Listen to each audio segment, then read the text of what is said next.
Halo semuanya, kembali lagi di podcast. Nah, Karena setiap kata punya cerita. halo semuanya, kenalin sebelumnya saya Yoga Pratama dan tentunya di kesempatan ini saya tidak sendirian, saya ditemani sama. Saya Santi Fadila Senjaya, biasa dipanggil Diva. Oke, jadi di kesempatan kali ini kita akan bahas sesuatu yang cukup menarik ya teman-teman, yaitu tentang apa sih hal-hal kecil yang bisa bikin kita betah buat membaca, bukan begitu Teh Disa? Betul banget kan. Nah, jadi teman-teman seperti yang kita tahu ya Teh ya, di Indonesia khususnya banyak sekali polemik mengenai minat baca yang cukup rendah dan salah satu faktornya itu didasari karena banyak masyarakat kita yang sering gak betah ketika baca buku. Nah, dari Teh Disa sendiri ngerasa relate gak sih, pernah ngerasa kayak gak baca buku tuh gak betah gitu karena sering ngantuk, Iya. capek atau segalanya gitu? Pasti sih itu kalau kata aku manusiawi ya, Iya. hal yang lumrah gitu. Hmm. Karena emang ada fase dimana ketika kita baca buku tuh ngantuk gitu, kesel, bosen gitu. Tapi ada fase juga dimana ketika kita baca buku tuh enjoy gitu, bahkan sampai beberapa jam pun, bahkan sampai buku itu habis sampai tamat, enjoy aja gitu, nggak kerasa. Dan itu tuh tergantung bagaimana dan apa buku yang kita baca gitu sih. Betul. Iya, kalau untuk pribadi ya, tapi kalau untuk secara keseluruhan khususnya di negara kita di Indonesia gitu ya, mungkin secara data juga udah kelihatan gitu ya kalau Indonesia itu berapa terendah sih? Kedua ya kalau nggak Iya, salah. dua Kedua terendah. di bawah gitu ya. Ya teman-teman bisa cek lagi lah ya datanya, takut salah. Iya, karena data terakhir yang aku baca tuh tingkat literasi di Indonesia tuh masih di 0,001% gitu. Iya, karena emang selain itu tentunya banyak ya faktor lainnya juga. Iya, Selain betul. faktor karena bosan, Iya. pasti ada karena faktor-faktor lainnya juga kan. Dan di sini kita bakal fokus ke habit lah atau hal-hal kecil yang mungkin bisa bantu kita biar bikin betah sedikit lebih lama buat membaca buku. Bukan begitu Teh Disa? Betul banget. Iya. Oke, sebelum masuk ke pembahasan yang lebih dalam tentang kebiasaan itu ya Teh, kita bakal kenalan dulu secara umum tentang kebiasaan atau rutinitas itu seperti apa. Karena kan kalau menurut saya kebiasaan itu atau rutinitas pada dasarnya walaupun berbeda adalah sesuatu hal yang kita lakukan secara berulang-ulang hingga akhirnya nanti bisa menjadi sebuah habit gitu. Nah, dari Teh Disa sendiri kira-kira kayak gimana melihat kebiasaan atau rutinitas ini? Secara definisinya ya, kalau menurut aku kebiasaan dan juga rutinitas ini adalah dua hal yang berbeda gitu Kang. Iya. Kalau kebiasaan itu adalah hal yang dilakukan oleh seseorang secara tanpa sadar gitu. Jadi emang udah jadi kebiasaan aja. Contohnya ketika misalkan kita bangun tidur, gosok gigi, terus cuci muka gitu. Kalau yang Islam mungkin langsung sholat gitu. Itu kan kebiasaan. Kalau rutinitas itu adalah suatu hal yang dilakukan secara sistematis dan itu tuh dilakukannya tuh butuh effort gitu, butuh perjuangan gitu. Contohnya misalkan ketika bangun tidur kita masuk WC, misalkan udah itu tuh kalau di weekend misalkan mau olahraga terus udah gitu tuh makan makanan sehat, itu kan butuh effort dan niat yang betul-betul gitu ya, nggak bisa dilakukan secara spontan gitu aja gitu. Memang butuh ya tadi kebiasaan yang sebuah rutinitas. Jadi gini, rutinitas ini lahir dari sebuah kebiasaan gitu sih kalau menurut aku. Jadi bedanya ya, kalau rutinitas kan barusan itu dilakukan di alam bawah sadar kita gitu ya. Kalau kebiasaan, kalau rutinitas itu dilakukan dengan kita tuh harus bener-bener niat dulu gitu, baru kita lakuin gitu. Tapi gini nih, kalau misalkan ada kemungkinan nggak sebuah rutinitas yang kita mungkin niatkan untuk memulai nantinya setelah sering kali dilakukan bakal berubah menjadi kebiasaan? Iya, jadi kebiasaan ini adalah kumpulan dari rutinitas gitu. Gitu. Kebiasaan itu terdiri dari rutinitas gitu. Berarti termasuk juga dari membaca ya. Kita Iya. juga kan nggak mungkin ketika baca buku mulai membaca, nggak mungkin kita ketika awal baca langsung setiap hari langsung konsisten nih. Iya. Kan pasti awal-awalnya pasti ada malesnya, ada ngantuknya, dan juga per hari itu gak bisa langsung banyak kan baca Iya, itu. betul. Nah, dan berarti si membaca ini harus diawali dengan rutinitas yang konsisten. Nah, menurut Teh Disa sendiri kenapa sih sekarang banyak orang yang susah buat konsisten mulai membaca itu? Kalau menurut aku sendiri, kalau dari Kang Yoga dulu gimana? Kalau dari saya sendiri seperti yang udah disebutin tadi lah ya, karena kita tuh banyak yang pertama mungkin yang paling berpengaruh itu karena mereka tuh nggak suka sama isi bukunya.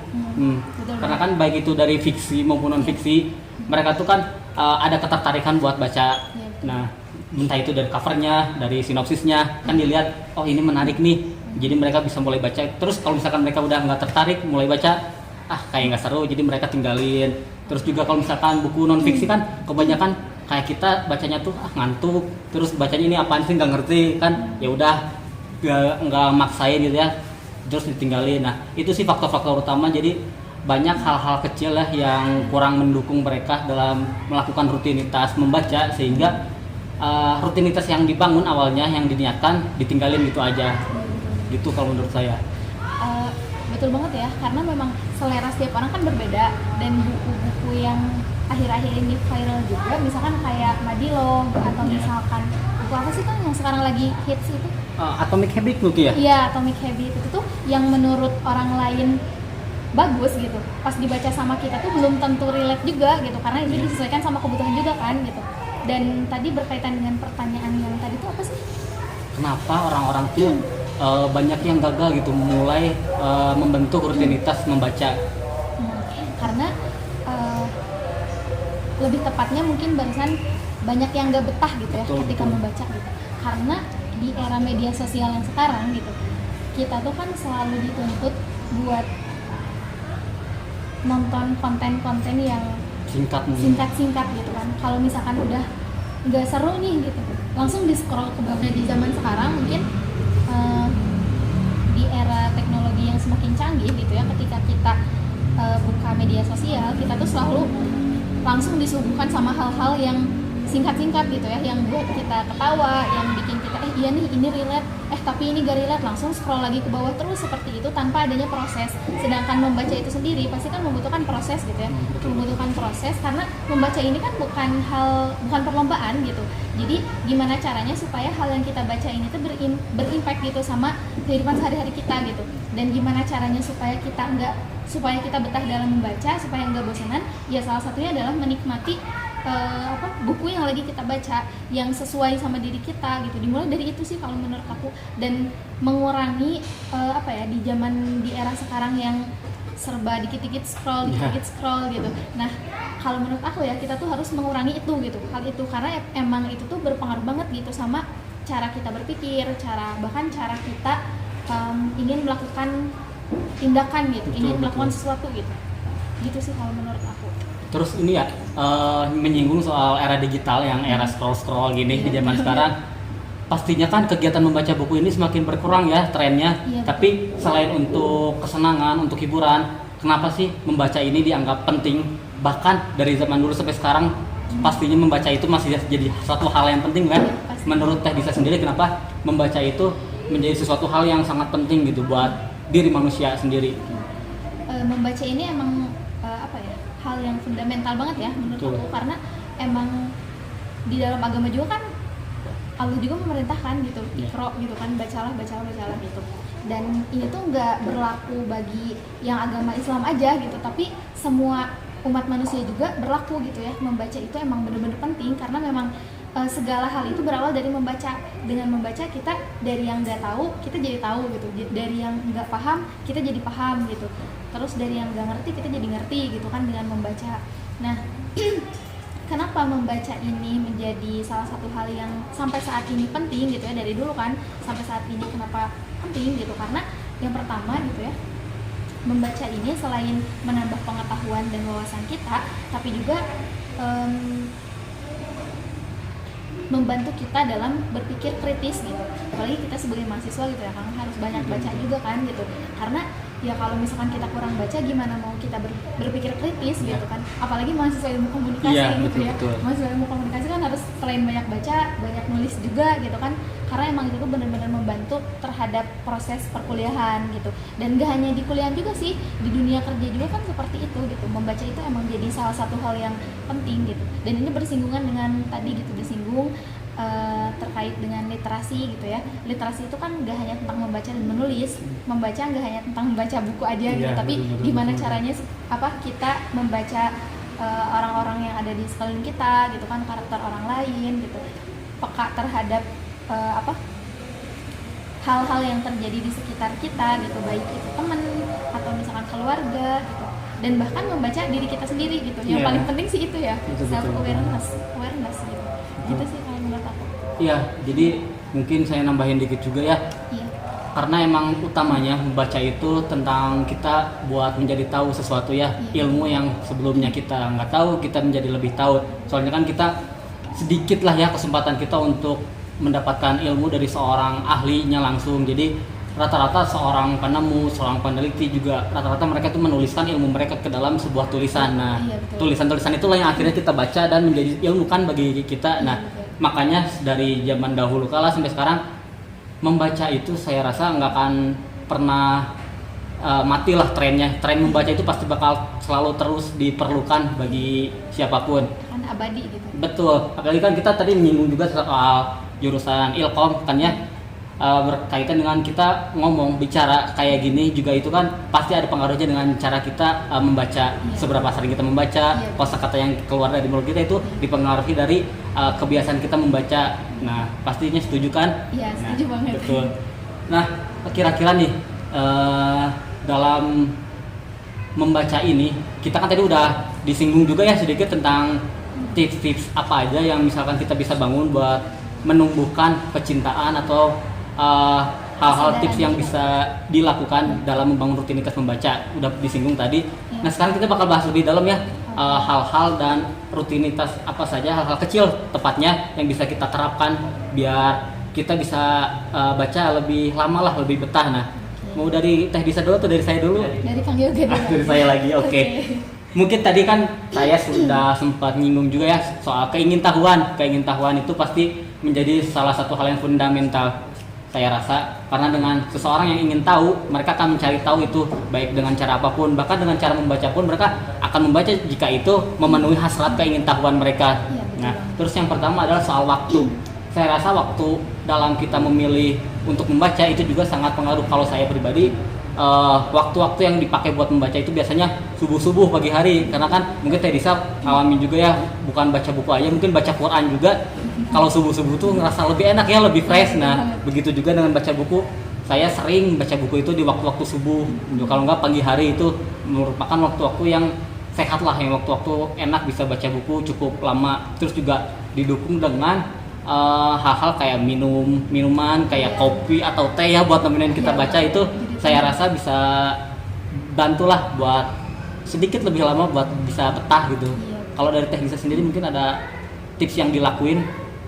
Tips yang dilakuin selain yang barusan betul ya tadi Iya. Kang Yoga disebutin gitu. Aku juga ada beberapa hal yang relate juga Iya. barusan gitu. Tips dan triknya supaya kita itu lebih bisa betah lagi gitu ya Betul, dalam betul. membaca. Selain itu kita harus meneruskan dulu mindset kita sih gitu, karena Iya. kebanyakan dari kita tuh kadang suka mikir kayak gini, pokoknya hari ini aku mau baca 50 halaman. Wah, iya, betul. Itu tuh kan jadi otak kita tuh langsung ke trigger, aduh berat banget nih gitu. Iya. Satu hari udah 50 halaman gitu, apalagi kalau 2 hari jadi 100 halaman gitu. Nah itu sih mindset yang seperti itu yang seharusnya dirubah gitu. Dari yang seperti itu jadi seperti ini, hari ini aku mau baca buku 5 menit aja misalkan. Dari situ kan ada flow stepnya ya. Iya. Ketika misalkan 5 menit kita udah nyaman sama bukunya, bahkan bisa nyampe 1 jam gitu. Betul.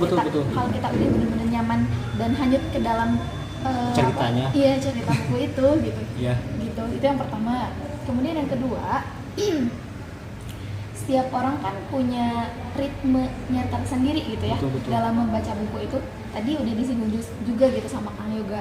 Pagi, siang, sore, malam gitu. Kita kan beda-beda gitu ya. Setiap Betul. orang tuh dalam membaca buku itu nggak harus di waktu yang sama gitu. Dan kadang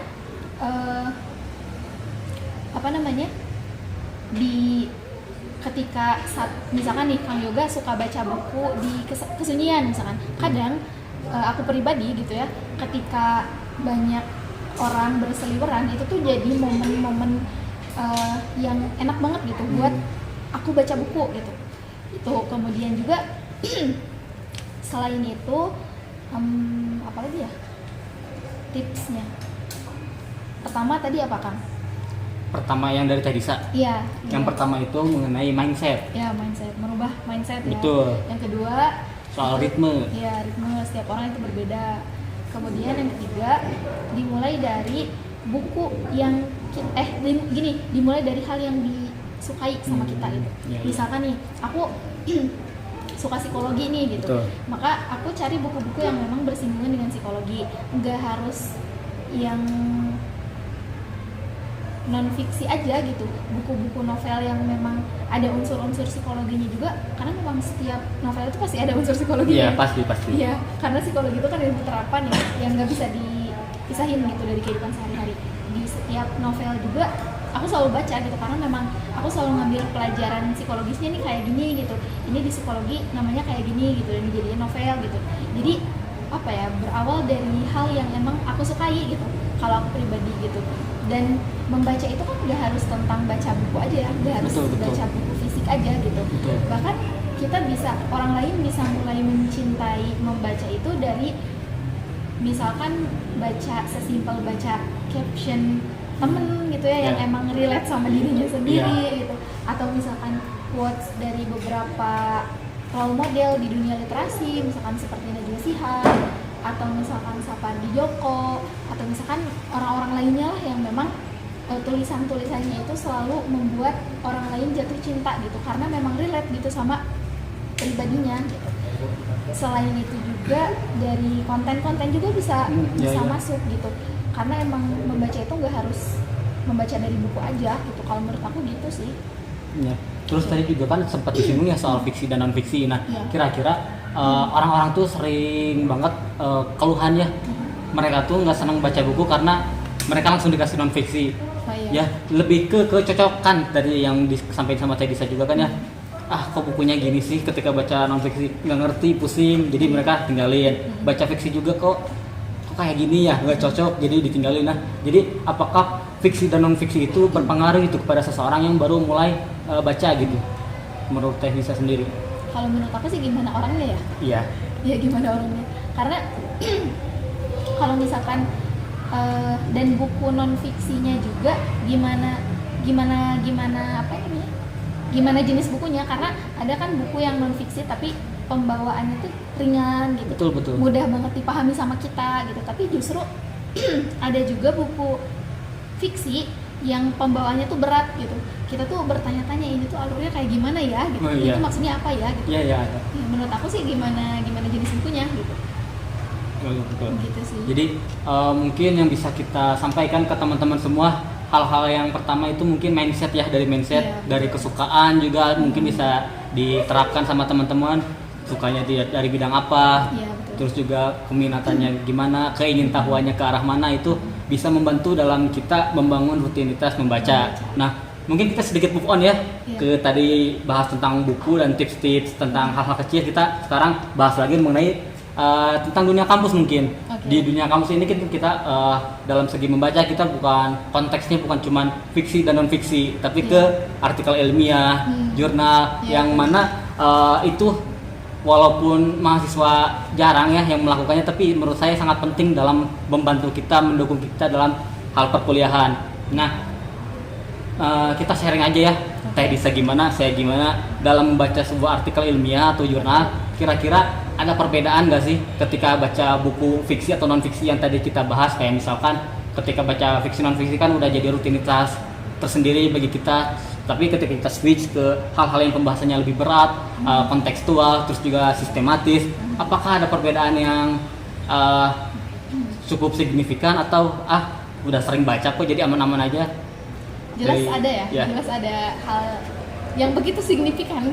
Karena kalau misalkan kita baca novel, kadang ada yang relate sama diri kita gitu kan, kita oh gini gitu, jadi lebih enjoy gitu ya kalau misalkan kita baca. Kalau yang non fiksi ya, kalau ya novel fiksi ya novel. Iya. Kalau yang fiksi gitu, kalau novel. Tapi kalau misalkan pas aku baca karya ilmiah kayak artikel Iya. gitu ya kebutuhan di kampus gitu ya, itu tuh lebih tricky sih, karena Iya. di jurnal-jurnal ilmiah itu kadang suka ada istilah-istilah lain yang kita tuh nggak ngerti dan nggak tahu apa nih maksudnya. Betul. Dan hal itu harus kita cari lagi gitu, terus kita bandingin lagi sama jurnal yang barusan kita baca Iya. gitu. Dan selain itu juga apa ya, emang harus agak effort juga gitu dalam memproses kata demi katanya, karena kan di jurnal itu biasanya bahasanya bahasa akademis ya. Iya, iya. Beda sama di fiksi gitu. Kalau fiksi itu kan bahasanya ringan, cenderung sehari-hari gitu kan, yang emang kita sehari-hari ngomong kayak gini ya udah gitu. Di fiksi juga kayak gitu. Kalau di jurnal ilmiah kan tadi gitu bahasanya akademis, berat, dan karena emang nggak apa namanya, nggak sesuai sama kehidupan kita sehari-hari gitu. Jadi rasanya tuh ngebug gitu. Iya. Jadi kita tuh harus memproses lagi ini tuh maksudnya kayak gimana ya. Jadi harus pelan-pelan gitu bacanya tuh. Dan tadi ketika ada istilah-istilah yang baru gitu, kita tuh cenderung harus nyari dulu ini tuh apa nih. Iya, iya. Ininya maknanya. Nyari konteksnya dulu apa Iya, ya. Iya betul banget gitu sih. Kalau Kang Yoga sendiri gimana? Kalau saya sebenarnya nggak beda jauh ya sama apa yang tadi disampaikan sama Teh Disa.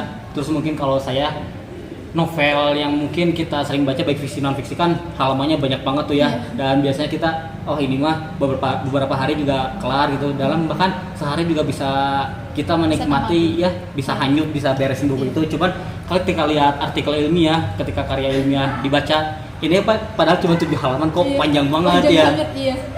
Baca 1 halaman aja kok kayaknya berasa capek banget gitu, tapi karena emang benar-benar ini tuh bahasanya sistematis, terstruktur juga, karena kita harus nyari ini tuh maksudnya gimana. Takutnya ketika kita salah persepsi nantinya beda konteks pemahaman. Jadi iya, betul yang ditulis apa, kita pemahamannya jadi kemana. Iya, Nah, betul. trikinya kan dari situ ya sebenarnya. Cuman kalau saya pribadi pastinya sama melakukan apa yang dulu ketika membentuk rutinitas membaca, yaitu pelan-pelan dulu. Jadi ketika kita butuh buat dari tugas, pastinya kita nggak akan baca dari awal kan ya. Iya. Kita pasti bakal cari poin mana sih yang sekiranya nyambung sama tugas kita. Nggak akan kita yang menarik perhatian kita. betul, nggak akan kita baca dari awal sampai akhir. Karena kalau bisa kita baca dari awal sampai akhir, kita ngerti bagian akhirnya, awalnya apa tadi udah lupa lagi Iya, kan. betul banget. Jadi secara langkah awal kita cari dulu hal-hal yang apa yang kita cari, mungkin dari itu kebutuhan tugas atau kesukaan kita atau keinginan tahuan kita soal apa, mungkin dari situ. Nah, terus juga tidak menghilangkan rutinitas itu gitu. Jadi ketika kita satu hari baca jurnal atau artikel ilmiah, setidaknya keesokan harinya kita baca sebaris atau 2 baris. Oke. Biar nggak menghilangkan rutinitas itu gitu. Jadi masih tetap ada gitu. Soalnya kalau misalkan ditinggalin, ya takutnya nanti ketika buka lagi, apa ini, Oke. nggak mau Iya, baca ini, terlalu panjang kan, takutnya kayak gitu. Nah, terus ini juga kan tentunya sangat penting lah ya, baca jurnal, artikel ilmiah ini dalam kebutuhan kita untuk mendorong tugas-tugas kita, khususnya nanti di akhir buat skripsi segala macam kan ya. Teori-teori, model-model itu pasti harus kita kuasai dengan cara apa? Tentunya cara baca, banyak baca teorinya, studi kasus, contoh-contohnya. Pasti hal-hal yang diperlukan itu baca dan baca. Apalagi kan anak Ilkom selain dituntut ngomong, baca juga pasti dituntut kan ya. Kalau dari aku pribadi sih, buat kamu gitu ya, buat kalian, buat kita semua, jangan sampai kita mengharapkan menjadi seorang pembaca yang sempurna gitu. Cukup nikmati aja alurnya. Betul. Dan cari kenyamanan di setiap paragraf. Udah gitu aja sih. Kalau dari saya mungkin ya, buat teman-teman yang baru mulai membentuk sebuah rutinitas membaca, saya rasa teman-teman harus semangat. Terus juga teman-teman harus peka lah sama diri sendiri. Teman-teman tuh sukanya terhadap hal apa, teman-teman keingin tahuan terhadap hal apa, itu mungkin bisa jadi pengaruh faktor besar gitu ya buat teman-teman sendiri. Terus juga hal-hal kecil yang membentuk, hal-hal kecil yang tadi kita udah bahas, yang dapat mendukung rutinitas membaca teman-teman, itu bisa banget diterapin. Mau mungkin ya betul di rutinitas membaca teman-teman, mau yang tadi kita berdua udah bahas, atau mungkin teman-teman punya cara-cara atau tips sendiri dalam membantu rutinitas membaca teman-teman, itu boleh banget bisa diterapkan sama teman-teman semua. Mungkin itu aja ya, sekian yang bisa saya dan juga Teh Disa sampaikan ke teman-teman semua. Sampai jumpa di podcast kita, karena setiap kata punya cerita.